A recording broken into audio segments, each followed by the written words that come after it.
नमस्कार प्रिय दर्शकों, स्वागत है आपका दिव्या ज्ञान कहानियाँ में, जहां हम आपको जीवन से जुड़ी अनमोल कहानियाँ और गहरी सीख देते हैं।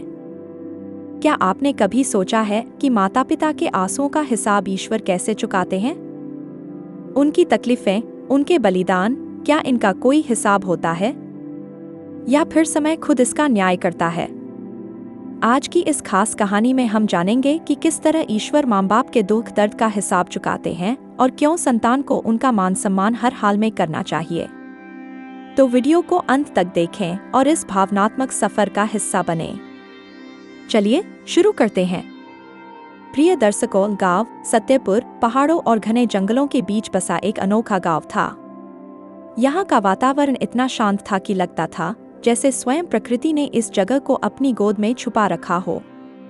लेकिन इस गांव की सबसे बड़ी विशेषता इसकी रहस्यमयी परंपरा थी। कहते हैं कि जो संतान अपने माँ बाप को कष्ट देती, उसका जीवन किसी न किसी अनहोनी में उलझ जाता। लोग इसे ईश्वर का न्याय कहते थे, मगर यह न्याय कैसे होता, यह कोई नहीं जानता था। गांव में कई रहस्यमयी घटनाएं घट चुकी थीं, जिनका कोई तार्किक स्पष्टीकरण नहीं था। किसी ने अपने बूढ़े माँ बाप को अकेला छोड़ा तो वह अचानक किसी भयानक बीमारी से घिर गया। किसी ने संपत्ति के लिए माता पिता को घर से निकाला तो उसका व्यापार डूब गया। यह सब देखकर गांव के लोग अपने माता पिता की सेवा में कोई कमी नहीं रखते थे। प्रिय दर्शकों, लालची बेटे की कहानी। गांव की पहली किरण के साथ ही रामलाल और सरला का जीवन शुरू होता था। रामलाल, जो गांव के सबसे समृद्ध किसान थे, अपनी मेहनत, ईमानदारी और लगन से अपने विशाल खेत, घने बाग और मवेशियों का खजाना अर्जित कर चुके थे। गांव भर में उनकी प्रतिष्ठा थी। उनके खेतों की हरियाली और अनाज का भंडार उनके समृद्धि का प्रमाण था। उनके लिए परिवार का एक एक सदस्य, विशेषकर उनका इकलौता बेटा रवि, अनमोल था।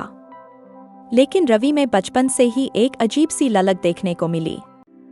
जहां एक ओर उसके माता पिता अपने जीवन के संघर्ष, त्याग और प्रेम से गांव की मिसाल थे, वहीं रवि की आंखों में सिर्फ अपनी मंजिल पाने की चमक थी।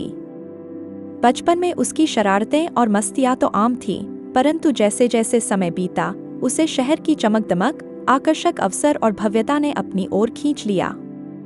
पढ़ाई के बहाने रवि शहर चला गया, जहां की तेज रफ्तार जिंदगी में वह धीरे धीरे गांव के सादगी भरे जीवन से कटता चला गया। शुरुआती दिनों में कभी कभी माता पिता से बातचीत होती रही, परंतु शहर की भागदौड़ में उसे अब परिवार की अहमियत समझ नहीं आती थी। फोन की घंटी भी धीरे धीरे शांत पड़ गई और रवि ने अपने माता पिता के साथ जुड़ाव को कम कर दिया। इस बीच रामलाल और सरला हर दिन, हर पल अपने बेटे की वापसी की आस में रह जाते थे। उनके दिल में सिर्फ एक ही इच्छा थी कि रवि एक दिन समझ जाए और उस स्नेहिल परिवार में वापस लौट आए। पर समय के साथ परिस्थिति और भी दर्दनाक हो गई। रामलाल की सेहत अचानक गिरने लगी। बीमारियों ने उनके तनमन पर भारी प्रभाव डाला और अंततः एक दिन उन्होंने अपने कमजोर हृदय से रवि को फोन किया।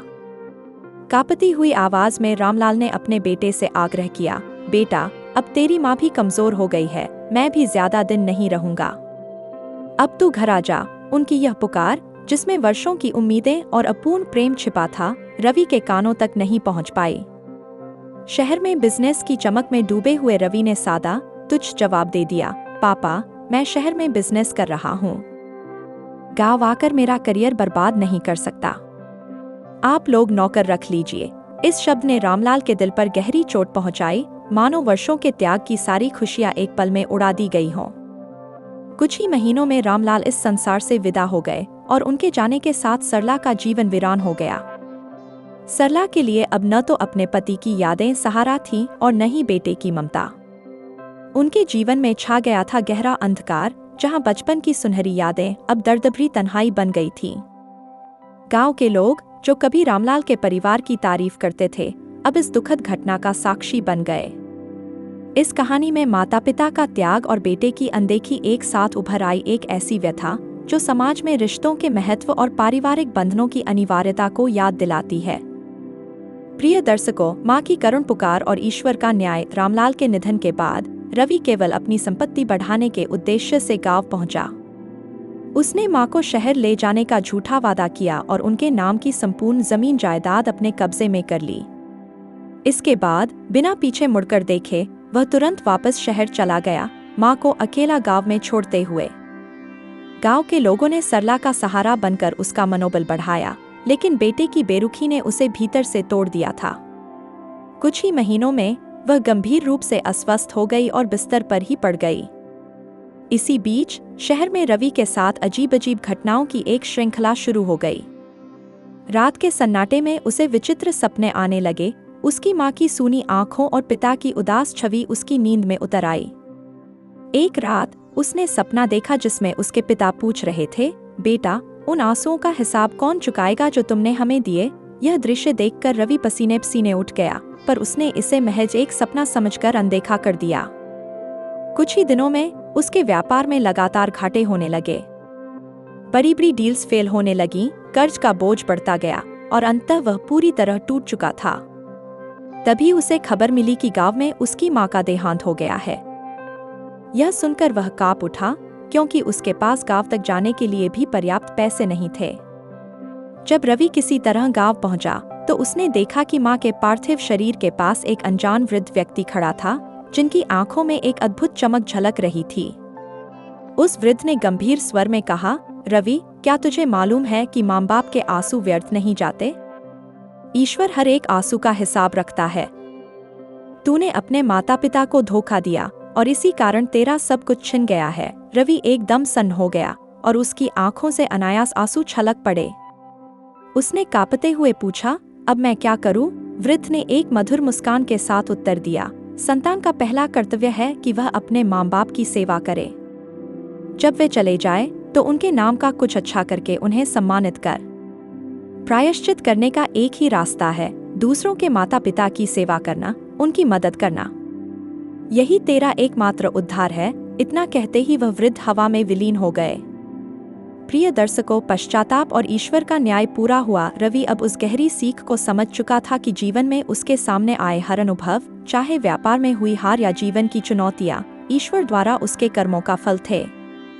उसने महसूस किया कि उसके पिछले कर्मों ने उसे इस मोड़ पर ला खड़ा किया था और यह सब उसके स्वयं के किए हुए कार्यों का परिणाम था।